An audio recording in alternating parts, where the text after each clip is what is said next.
I'm Suzanne Thompson, and this is Japanese Knotweed. We're coming to you from Old Lyme, Connecticut on Sunday, September 6th, Labor Day weekend. If you're out and about anywhere along the Connecticut shoreline communities, you probably are noticing this big bushy plant on the side of the road with lots of little white flowers on it. That is Japanese knotweed. It's an invasive species. It's not from this continent originally, so there aren't any natural predators or controls for it like there are in Japan, where it was first discovered. Japanese knotweed became a popular landscape plant back in the 1800s.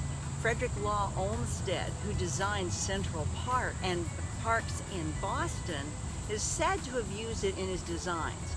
But historians have never found it on the plant list, so we can't blame architect Olmsted for necessarily introducing it in America.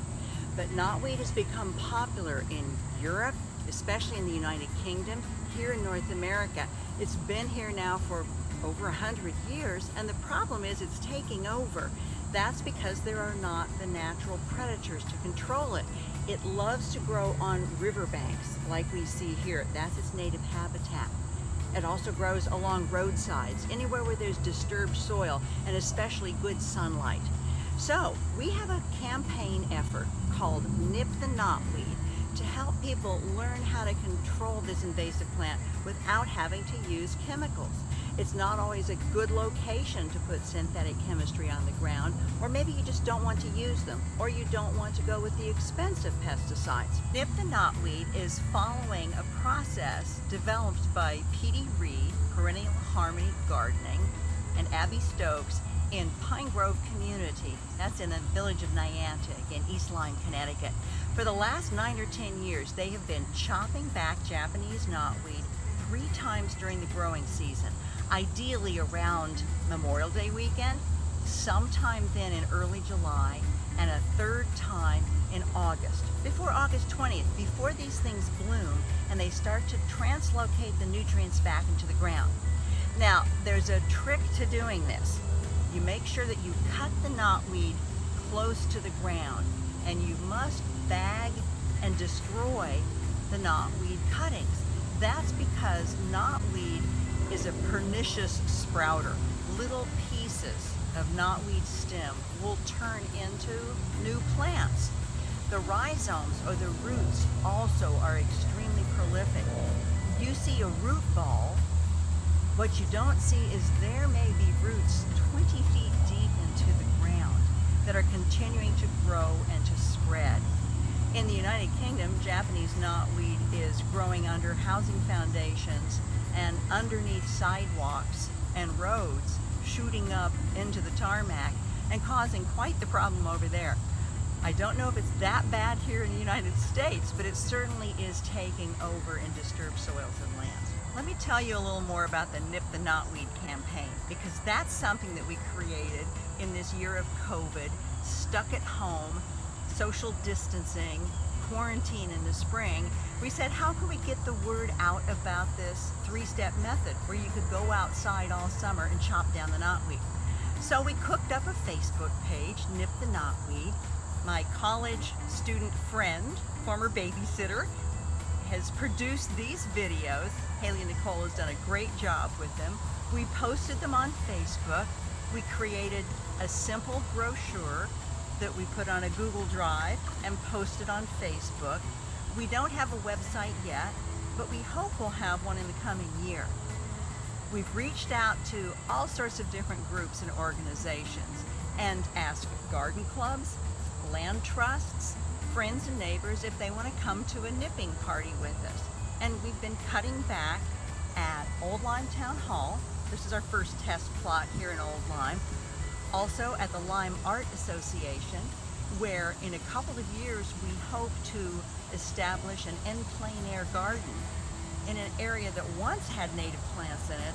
The Japanese knotweed came crowding in, and now we're cutting it back, starving it back over a couple of years, and we'll probably plant some new native plants in that space as well. The point is this: Japanese knotweed, because it throws such shade and it grows so quickly every year, it crowds out the native plants. They can't survive. Other invasive plants will start moving in. Barberry, bittersweet, it seems to grow everywhere. So once we cut back the knotweed, we need to start reintroducing native grasses and native perennials, plants. Otherwise, other invasives will come crowding in. But you start with the knotweed first, you try to get it under control, reintroduce the natives, observe, see what's coming back over time. Pay attention to the light and the water.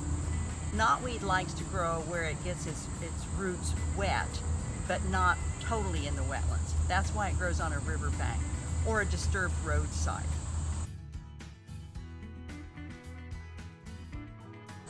Here are some fun facts about Japanese knotweed. It's a popular Chinese herbal medicine. It has 2 Latin plant names. I'll let the botanist explain that. Polygonum cuspidatum, or Fallopian japonica.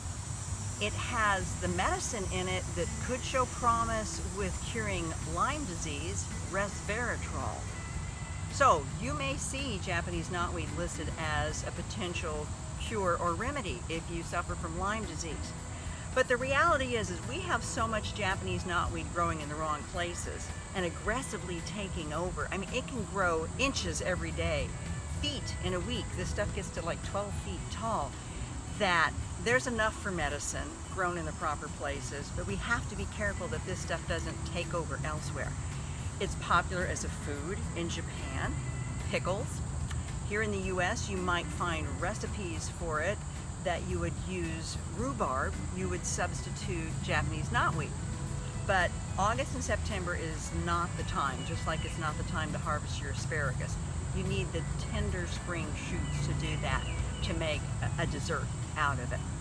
The leaves are heart-shaped or spade-shaped. You also can tell Japanese knotweed by the zigzag stems between those heart-shaped leaves. We think this is the kind of campaign that can catch on. You have to be patient and persistent. It is going to take at least 3 years, cutting back 3 times each year, watching to see what else is coming back instead of the knotweed.